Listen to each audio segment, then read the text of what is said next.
I never thought I'd be here, doing this.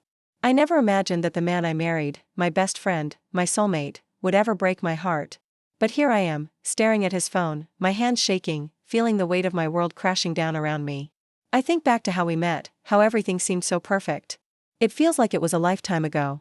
I remember the first time I saw him, that goofy smile, the way his eyes lit up when he talked about his passions. I was instantly hooked. I thought I knew everything about him. And he knew everything about me. Our wedding day, it was the happiest I'd ever been. I remember standing there, looking at him with love in my eyes, vowing to be with him forever. It was supposed to be forever. We had been married for 5 years, but lately, I don't know. Things had started to change. Slowly at first. Small things, little cracks in the foundation that I brushed off. His late nights at work. The way he'd stop answering his phone when I called. The sudden trips he started taking without much explanation. I told myself it was nothing, that I was just being paranoid. That he still loved me. I had to believe that, but then, today, I saw the text. It wasn't intentional, not at first. I was just trying to find a charger for my phone when I saw his phone on the kitchen counter. It had buzzed a few times. I couldn't help myself. I picked it up. And then I saw it. I miss you. When can I see you again? I can't stop thinking about you. The words hit me like a slap in the face. I felt the blood drain from my face, the room spinning. My hands went cold. The first thought that hit me was confusion. Maybe it was a friend. Maybe I was overreacting. But no, it wasn't. I knew it wasn't. The way the words were written, the intimacy that leaked through the screen, it wasn't just a friend. I sat there, frozen, staring at the message. My stomach twisted. I couldn't breathe. My mind was racing, trying to find a reason, a justification, something, anything, to tell myself it didn't mean what I thought it meant. But deep down, I knew. I just knew that I didn't know what to do next. Do I confront him? Do I let it go? My heart was in my throat. This wasn't real, I kept telling myself. This can't be real. This can't be happening to me. I was so sure, so certain that our love was something special. We had talked about growing old together, about how we'd build our future, how we'd weather any storm. How we'd always be there for each other. And now I had this. This betrayal staring me in the face. I quickly put the phone down, my heart hammering in my chest. I couldn't look at it anymore. But I couldn't unsee it either. I could feel the tension building inside me, twisting into something ugly. Something that made my chest ache. I tried to convince myself that I was being paranoid. That maybe it wasn't what it seemed.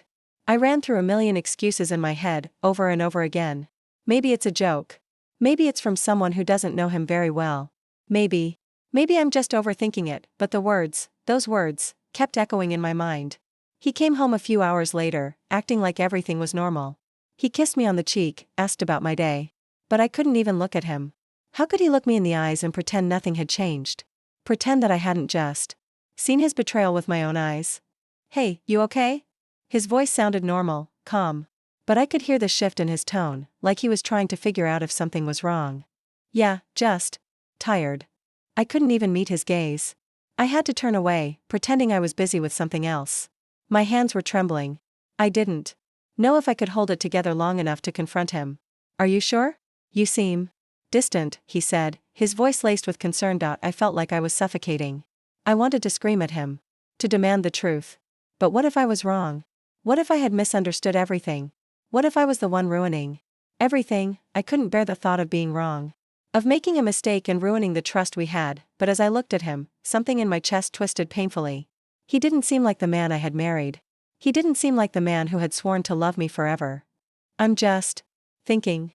I finally managed to say, trying to sound normal, though the words came out strained. He nodded and walked away, but I felt like he was a stranger now.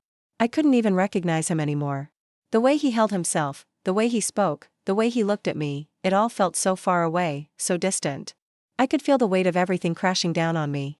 The love we built, the memories, the trust, I could feel it all slipping through my fingers like sand. I didn't want to believe it. I didn't want to face the truth. But the truth was right there, staring at me. For the first time, I questioned everything.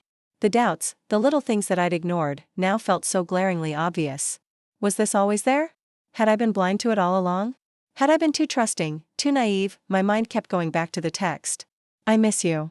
The words rang in my ears, the betrayal sharper every time I thought of them, and just like that, I felt the trust one had placed in him begin to erode, piece by piece. The foundation of everything we built shattered. The man I thought I knew, the man I thought I loved, was he really that man? Or was I living in a fantasy, I don't know how long I sat there, lost in my own thoughts, but when I finally looked up, he was standing in the doorway, his eyes searching mine. And for a moment, I wondered if he knew. Did he know I knew? Could he feel the distance between us? I wanted to ask him then. To scream at him, demand answers. But I couldn't. I wasn't ready. I wasn't ready to face the reality that my life, my marriage, had been a lie. Not yet, but I would be. I would be ready. I had to be. I couldn't stop thinking about it. The text. The words. The betrayal. It was like a needle stuck in my brain, constantly replaying itself, over and over again. I couldn't get it out of my head. I didn't want to get it out of my head. Maybe if I kept thinking about it, I'd find some way to prove that I was wrong. But the more I thought, the more I knew deep down that I wasn't. And that terrified me. I told myself I wouldn't check his phone again. That I'd just ignore it. But I couldn't. I couldn't leave it alone. It felt like I was addicted to the pain, searching for something, anything, that would confirm my worst fear. So, I did it again. I grabbed his phone when he wasn't looking. I swore it was the last time. But each time, the temptation was too strong. I had to know, and there it was, more. More texts, more messages that burned into my brain like acid. You don't know how much I crave you. You're all I think about. I felt sick to my stomach. I wanted to scream. I wanted to throw the phone at him, demand answers. But I couldn't do that. I wasn't ready for the confrontation. Not yet. Instead, I quietly placed the phone back where I found it, as if nothing had changed. But everything had changed. When he came home that evening, he smiled at me, his usual, warm smile. But I didn't smile back. I couldn't. Not when I knew what was happening behind my back. Not when I could feel the distance growing between us every time he looked at me. Every time he touched me, it felt like I wasn't the person he wanted to be with. Hey, you okay? He asked, setting his briefcase down by the door. You've been kind of off all day. I forced a smile. Just tired. Busy at work, you? No? His eyes searched mine, like he was trying to figure out what was wrong. But I couldn't let him see. I couldn't let him know that everything inside me was unraveling. I felt him moving closer, and I stiffened. The touch of his hand on my shoulder was too much, like it was a reminder of how far we had drifted. You sure? You don't seem like yourself. His voice dropped, concern lacing his words. I didn't know what to say. My mouth was dry, my heart was racing. If I said anything now, I'd break. If I confronted him, there was no going back. But how could I keep living like this? I'm fine, I lied, pushing his hand off gently. Just tired. Really, it's nothing. He looked like he wanted to say something, but he didn't. Instead, he pulled back, nodding. All right. If you need anything, just let me know. I watched him walk away, my heart sinking deeper with each step. The next few days were a blur. I watched him more closely. I watched his every movement, his every word. The way he avoided my gaze sometimes. The way he'd pick up his phone and quickly hide it when I entered the room. Was he still texting her? Was he still hiding things from me? Every time he stepped out of the house, I'd check his car to see if it was parked in the usual spot. Every time he came home late, I'd search his pockets, his bags, hoping to find something that would explain it all. But all I ever found was silence, and then came the late nights. Working late again? I asked, my voice shaking with a mix of frustration and fear. Yeah, he said, distracted, his face buried in his laptop. Just a few things to wrap up. I'll be home soon. But I could hear the lie in his voice. I knew he wasn't working. He was out there, with her. The next time he came home, hours later than he promised, I could smell her perfume on his shirt. My stomach turned out. I barely looked at him as he entered the house. Where were you? I asked, the words tumbling out before I could stop them. He froze. His eyes darted to mine. What do you mean? You're late. And you smell like her perfume, I whispered, my throat tightening. His face went pale. I'm sorry, okay? It was a late meeting, I told you. I don't care about the meeting, I snapped, suddenly angry. I care about where you were. He didn't say anything for a long moment. He just stared at me, his face full of guilt. But instead of confessing, he just shook his head. You're imagining things. There's nothing going on. I wanted to believe him. I wanted to trust him. But everything in me told me I couldn't. I turned away, not wanting him to see the tears forming in my eyes. I don't know who you are anymore, I whispered. I could hear him sigh behind me. Please don't do this, he said, his voice pleading, but I couldn't stop. I was already spiraling. Each day, it got worse. I couldn't sleep. I couldn't focus on anything. Every waking moment was consumed with thoughts of him and her. I felt like I was suffocating in my own thoughts. I wanted to scream, to lash out, but I couldn't. I couldn't do that, not yet. So I isolated myself. From him, from everyone. I couldn't bear to talk to anyone about what I was going through. I felt so ashamed. I didn't want anyone to see me like this, broken, lost. The only thing that kept me going was the need for answers, for closure, but the answers never came. And the more I looked for them, the further I pushed him away that I couldn't stand being around him anymore. Every time he touched me, I flinched. Every time he kissed me, it felt wrong. I was so consumed by the thought of his betrayal that I could barely function, and then came the moments of doubt. Maybe I was wrong. Maybe I was imagining things. Was I just paranoid? Was I pushing him away for no reason? But no. I knew what I had seen. I knew what I had felt. This wasn't in my head. This was real. So why couldn't I confront him? Why couldn't I just ask him what was going on? Why couldn't I just face the truth? I didn't know anymore, but I did know one thing: I couldn't keep living like this. I couldn't keep pretending that everything was okay. I couldn't keep denying the truth. Something had to give. I couldn't keep pretending. I couldn't just sit in this house with him, acting like everything was fine when I knew it wasn't. The texts. The lies. The way he was pulling away. Every moment felt like a knot in my chest, tightening more with each passing day. I couldn't wait anymore. I had to know the truth. No more dancing around it. No more wondering, do you have a minute? I asked, my voice tight, betraying how hard this was.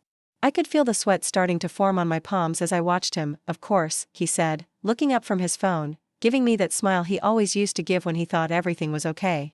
I almost hated it. I need to talk to you, I started, my heart pounding. About us. About everything. He raised an eyebrow, setting the phone down. What's going on? You've been acting distant lately. What's on your mind? I swallowed, trying to steady my breathing. I'd been rehearsing this moment in my head for days, but now that I was here, facing him, the words wouldn't come. I couldn't avoid it any longer. Are you seeing someone else? I blurted it out, the words rushing from me like they had been waiting to be said for so long. His face immediately froze, his eyes widening just for a moment, but then he recovered, his usual calm demeanor taking over. He chuckled, shaking his head. What? He asked, a hint of disbelief in his voice. What are you talking about? You're overthinking this. What makes you think that? I could feel the sting of his words, like he was dismissing me, like he wasn't even taking me seriously. But I wasn't going to back down. I saw the messages, I said, my voice trembling now. I saw the texts, the ones you've been sending. Don't lie to me. His eyes flickered, and for just a second, I saw a crack in the mask he had carefully put on. But then, just like that, it was gone. Messages? What are you? He stopped himself, shaking his head again. You're imagining things. You know how my work is. You're reading into nothing. I could feel the anger rising in me, my blood boiling at how easily he was dismissing me. I'm not imagining things, I snapped. I've seen everything. I know what's been going on, so don't lie to me. He leaned back, his tone changing, growing defensive. I'm not lying, okay? You're just paranoid. You know how it gets when you're constantly thinking something's wrong. There's nothing going on, I swear. But I didn't believe him. I couldn't. Not anymore. I saw the perfume on your shirt, I said, my voice cracking. I know. You've been lying to me. He looked at me, his eyes narrowing. You're ridiculous. It's just perfume from work. One of my colleagues. Don't, I cut him off, my voice loud now. Don't try to cover this up anymore. I know about the hotel receipt, and I know who you've been meeting. His face went pale. For a moment, I thought I saw guilt flash across his eyes, but then the walls came back up, and he quickly composed himself. That's not what you think, he said, his voice cold now, sharp. You're blowing this way out of proportion. I don't know what you're trying to do here, but you're making a huge mistake. The room felt like it was closing in on me, and I wanted to scream. But I couldn't. I couldn't lose control, not yet. I had to keep pushing for the truth. I don't know what's more humiliating, I said, struggling to keep my voice steady, the fact that you're lying to my face, or that you think I'd ever fall for it. He stood up then, his hands raised in frustration. This is insane. You think I'm having an affair? You think I'm out there doing God knows what? With who? Why? What makes you think this is even remotely true? Because I know, I whispered, the tears I'd been holding back finally starting to slip down my face. I know it's true. You're not the man I married. His eyes softened for a moment, and for a brief second, I thought he might apologize. He didn't. Look, he said, his voice now eerily calm, I never wanted to hurt you, but I can't keep explaining myself over and over. You want proof that I'm innocent? Well, I'm not giving it to you. I'm not getting into this crazy spiral with you. I couldn't believe what I was hearing. So, that's it? I choked out. You're just going to deny everything? Just like that? He stared at me for a long moment, and for the first time, I saw something else in his eyes, something almost cold. I don't owe you an explanation, okay? If you can't trust me, then I don't know what to tell you. Maybe you should. Start looking at your own behavior instead of accusing me of things I'm not doing. I recoiled as if he had slapped me. You think this is my fault? Yes, he said, his voice steady, almost too steady. I'm not the one making things up. You are. Maybe you should focus on fixing yourself instead of trying to tear me down. I felt my entire body go numb. I was drowning in the shock. The disbelief. I've given you everything. I've trusted you. And this is what I get? You just turn it on me? He didn't answer. He just stared at me, his face blanked out. I couldn't take it anymore. I turned away, walking out of the room. But not before I saw the way he looked at me, like he was done. Like he had nothing left to say to me, but I couldn't leave. Not yet. I had to confront him. I had to know that I found the receipt, hidden under his jacket in the closet. The hotel name. The date. The confirmation number. It was all there, right in front of me. And just like that, everything I feared came rushing back. I crumpled to the floor. The weight of the truth crashing over me. The tears fell freely now. I couldn't stop them. The world I thought I knew, my marriage, my life, was shattered. And all he did was stand there, watching me cry, doing nothing. I couldn't think. I couldn't breathe. My heart was broken in ways I never knew were possible. Why? I whispered, my voice barely audible.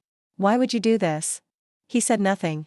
Just turned and walked away, leaving me to pick up the pieces of my shattered life. And in that moment, I knew everything I had built was a lie. And I didn't know how to survive it. I don't know how it happened, but I'm not sure I'll ever be the same again. After that confrontation, after hearing him twist the truth, manipulate me, and deny everything, I couldn't sleep. I couldn't eat. I couldn't breathe without feeling like I was choking on the weight of it all. It consumed me. Every second, every thought was about him. About what he did. I lay awake most nights, staring at the ceiling, the darkness surrounding me like a thick fog I couldn't escape. The betrayal kept replaying in my mind, looping over and over again. I tried to shut it out, but I couldn't. It was like he was still here, whispering in my ear, telling me that I was crazy. That I was imagining things. But I wasn't. I knew I wasn't. I grabbed my phone for the 100th time that night. Maybe if I scrolled through his texts again, I'd find something. That would make it all make sense. Maybe I could convince myself that he hadn't really done what I knew he'd done. But it never worked. All I did was sink deeper into the pain. I found the messages again, the ones that tore my heart apart. The ones that made me question everything I thought I knew about us. About me. I didn't know how much time passed before I finally put the phone down. I felt a rush of anger, of helplessness, of something darker. I wanted to destroy something. To throw everything in his face. To make him feel the way I felt. But I couldn't. Not yet. I wasn't ready to confront him again. I hated myself for still caring. For still wanting to believe that we could fix this. But that voice in my head kept whispering, maybe this was always who he was. Maybe you were always blind to it. And I hated that voice, too. I don't know how long I stayed there, wrapped up in the bitterness, the anger, the tears. It felt like I was drowning. Maybe I was. Maybe that's what this was, drowning in my own emotions, my own doubts. I felt like I was losing myself. I stood up and walked to the kitchen, my legs shaky beneath me. Maybe I could get something to drink, anything to numb the ache. But even the thought of food made my stomach churn. The anger I felt was so raw that I could barely breathe. The more I thought about it, the more my mind spiraled, and then I heard a knock on the door. I froze. I wasn't expecting anyone. I opened it anyway. Hey, my best friend, Sarah, stood there, looking at me with concern in her eyes. You haven't been answering my calls. I was worried about you. I didn't know what to say. I didn't know how to tell her that everything I thought I knew about my life was falling apart. That my marriage, my trust, my whole identity felt like a lie. I'm fine, I muttered, stepping aside so she could come in. I didn't want to talk about it. Not yet. You don't look fine, Sarah said, walking in and glancing around at the mess I hadn't cleaned up. My home, once a place of comfort, felt like a prison now. What happened? I shook my head, unable to speak. What could I say? My husband's cheating on me didn't seem like enough. It didn't capture the depth of what I was feeling. It didn't capture the way I felt, completely lost in the sea of betrayal. Talk to me, she said gently, sitting down on the couch. I'm your friend, remember? I wanted to tell her. I wanted to scream it all out, tell her how everything had fallen apart, how much he had hurt me, how much I had trusted him. But instead, I just stood there, fighting the tears that were threatening to come. I can't, I finally whispered. I don't know who I am anymore. I don't know what's real.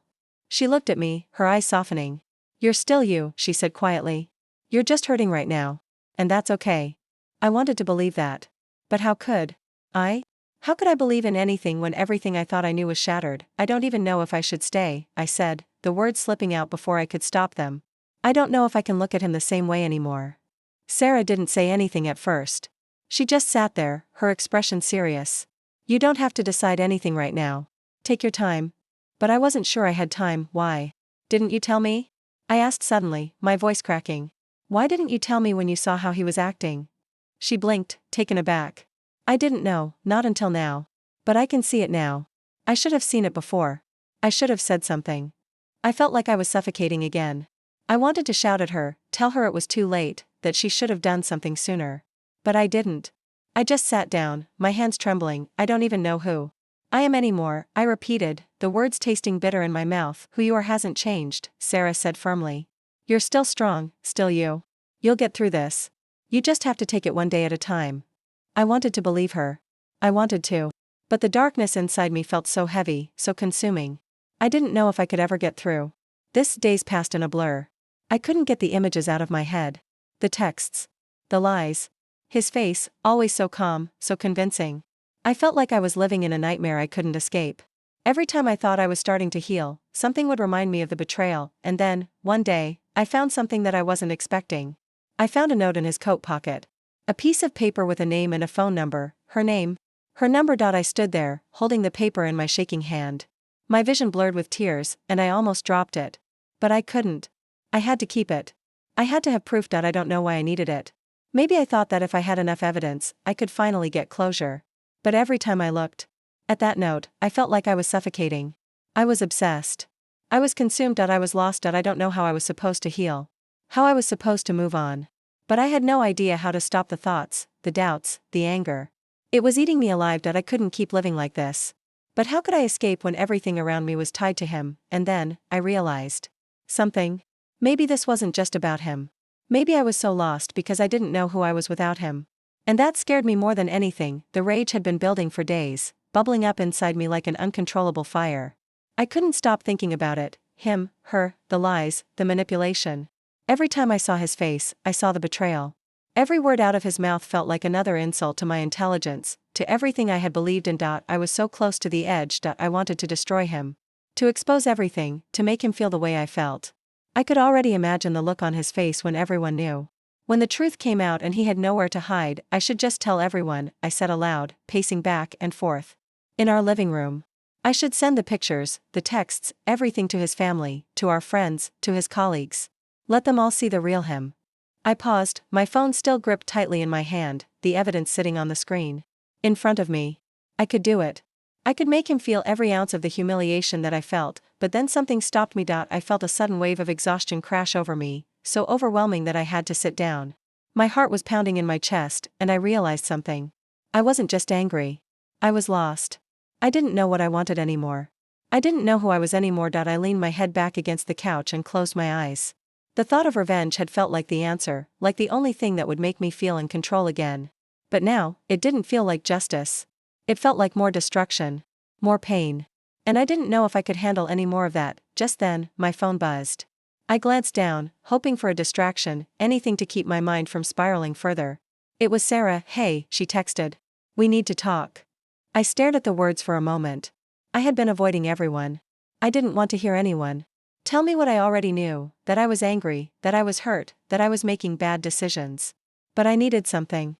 Someone. I grabbed my keys and headed out, not bothering to respond to the message. Sarah's apartment was small but cozy, and I always felt a strange comfort there, like I could finally breathe.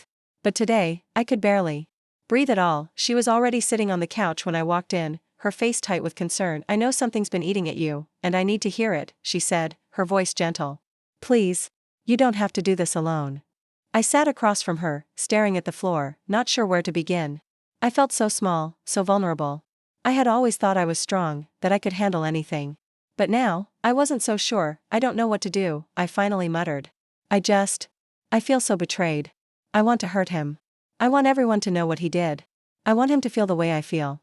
But then, I trailed off, my voice breaking. Then what? She asked softly. Then I realized that I don't want to be that person. I don't want to destroy everything just because I'm angry.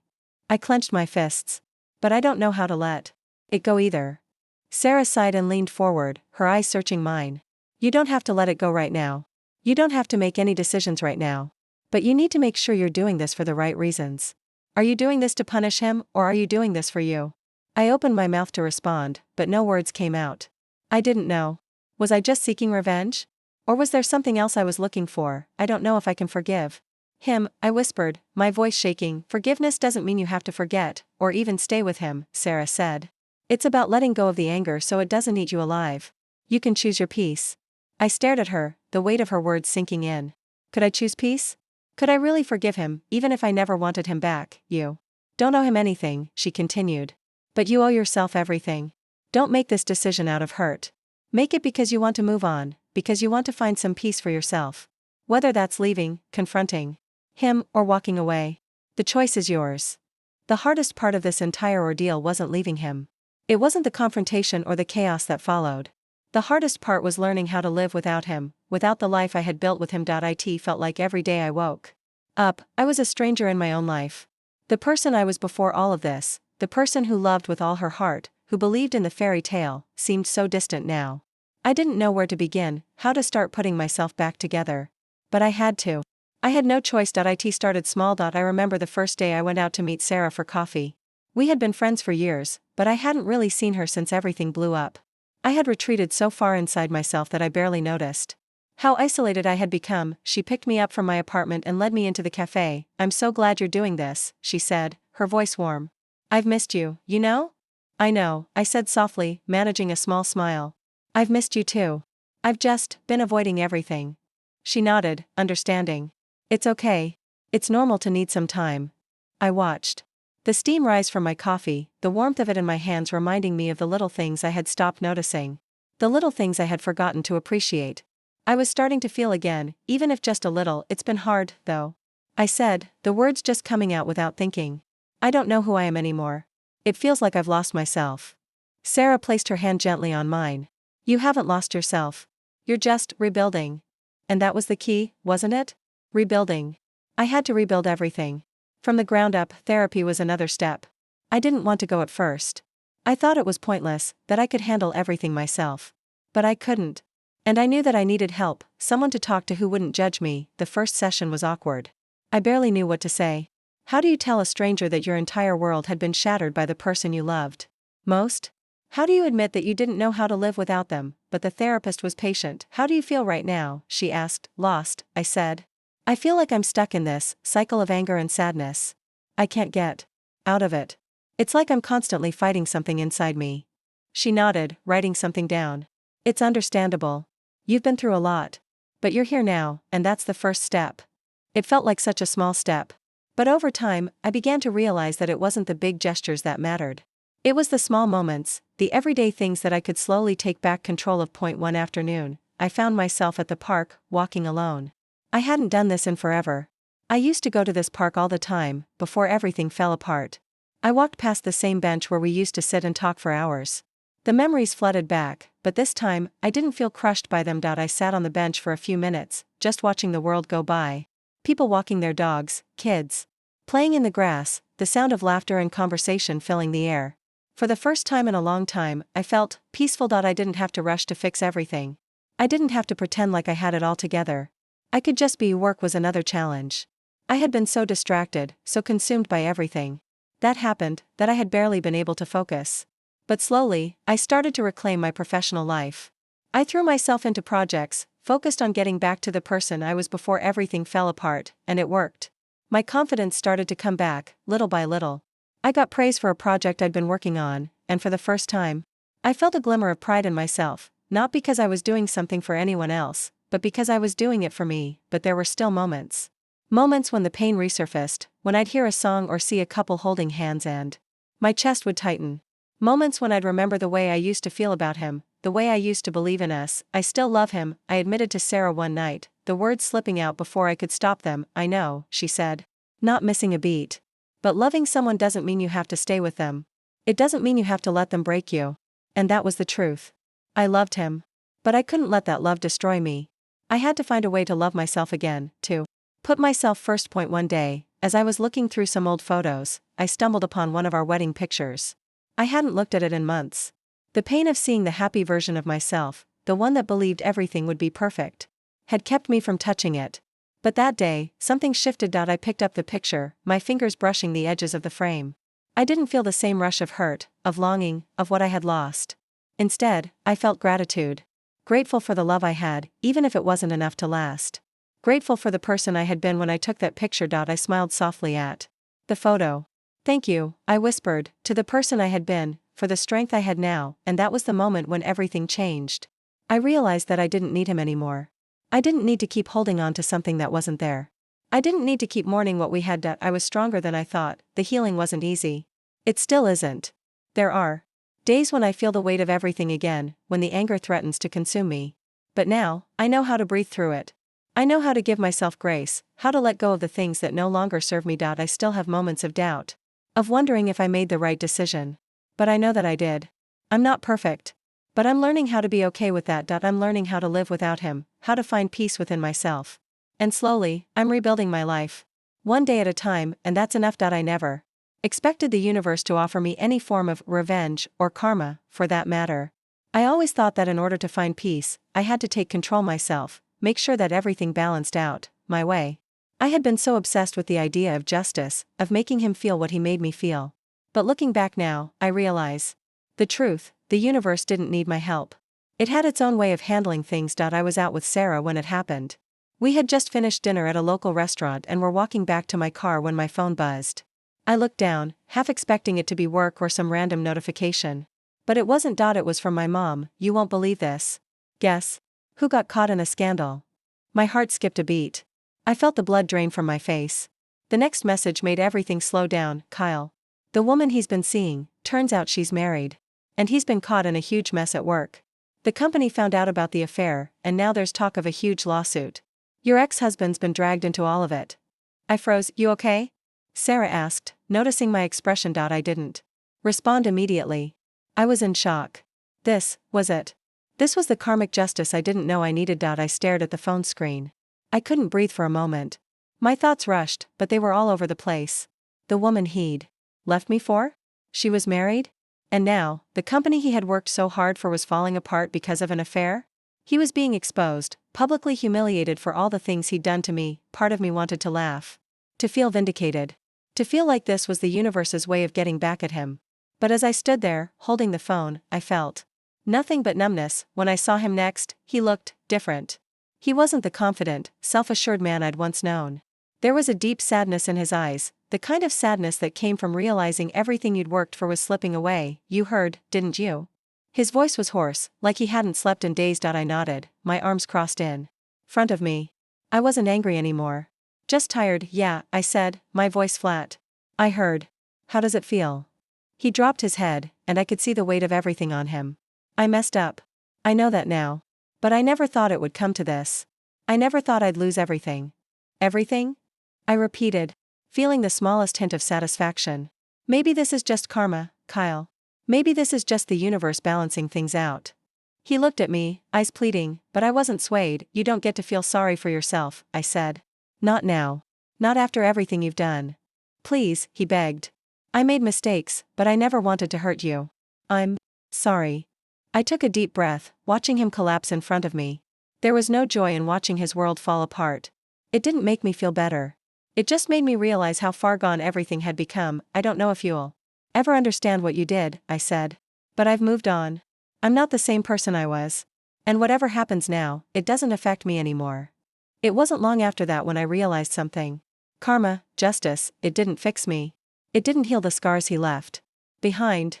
All the exposure, the fallout, the disgrace, it didn't take away the pain I'd felt when I found out about the affair. It didn't make me feel whole again, but that was okay.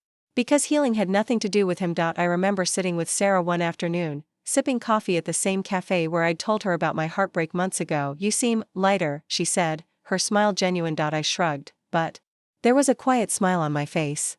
I am. I didn't think I'd ever feel this way again. Are you seeing anyone? She asked, teasing. I laughed, shaking my head.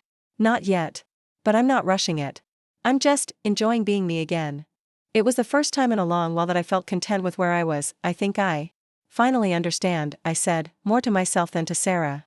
I thought revenge would bring me peace. I thought it would fix things. But it didn't. What did fix things was letting go. Walking away. Choosing to move forward. Sarah raised her cup, toasting me to new beginnings. In the months that followed, I continued rebuilding. I focused on myself, on my career, on my well-being. Slowly, I felt more like myself again. I spent more time with friends, and I started traveling, rediscovering the things I loved before I became someone's wife. I found joy in the little things, but there were still moments. Moments when I would hear a song we used to listen to together or pass by the places we had gone. And in those moments, I'd remember the love I once thought was real. And then I'd remember that it wasn't real anymore. It was a chapter that had ended. A year later, I found myself at a crossroads. I had met someone new. A man who made me laugh, who treated me with respect, who valued my thoughts, my feelings. But I wasn't sure if I was ready for something serious. I'm not looking for anything complicated, I told him one night, my voice hesitant but steady. I just need to focus on me right now. On my life, my growth. He smiled, understanding. I get it. But if you ever change your mind, I'm here. And that was it. I wasn't looking for closure anymore. I wasn't looking for someone else to fix me. I had already fixed myself. The final step in all of this was realizing that I didn't need his approval or validation. The betrayal, the heartbreak, they had shaped me, yes. But they didn't define me. I defined me. I learned that karma wasn't something I needed to chase. It wasn't something I could control. It came on its own, whether I wanted it to or not. But it wasn't karma that brought me peace. It was letting go. It was the freedom to walk away from a life I didn't choose. And step into the person I was meant to be. I didn't need revenge. I didn't need to be right. I just needed to be whole, and finally, I was.